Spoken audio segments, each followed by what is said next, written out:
عاوز تقلل الجرعة وبتقسم الحباية نصين، استنى. مش كل حباية ينفع تتقسم، وممكن تكون بتأذي نفسك من غير ما تحس. في ناس لما يكون عندهم صداع بسيط ما او مثلا عندهم دواء ضغط وعاوزين جرعة اقل، يكسروا القرص نصين على اساس ان هم بياخدوا نص الجرعة. بس خد بالك، مش اي قرص ينفع يتكسر. لو الحباية ما فيهاش خط تقسيم واضح في النص، غالبا ما ينفعش تتكسر. الخط ده اسمه سكورنج لاين، والشركات بتحطه عشان تضمن ان توزيع المادة الفعالة هيبقى مظبوط في كل نص. لكن لو كسرت حباية ما فيهاش الخط ده، ممكن تاخد نص فيه اغلب المادة الفعالة والنص التاني فيه حاجة لا تذكر، او العكس. يعني مش واخد توزيع المادة الفعالة مظبوط. ده غير في اقراص بتبقى مغلفة بطبقة بتحمي المعدة، زي بعض ادوية المعدة او المسكنات، وكسرها ممكن يضر المعدة او يبطل مفعول الدواء.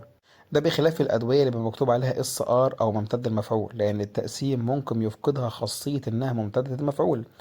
لا، وممكن كمان يسبب جرعة عالية نتيجة الامتصاص السريع، على عكس ما الدواء مصمم ليه. طب الحل؟ اسأل الصيدلي قبل ما تكسر أي دواء، وخلي بالك دايما من التفاصيل الصغيرة لأنها ممكن تفرق كتير في صحتك. وما تقسمش دواء ما فيهوش الخط.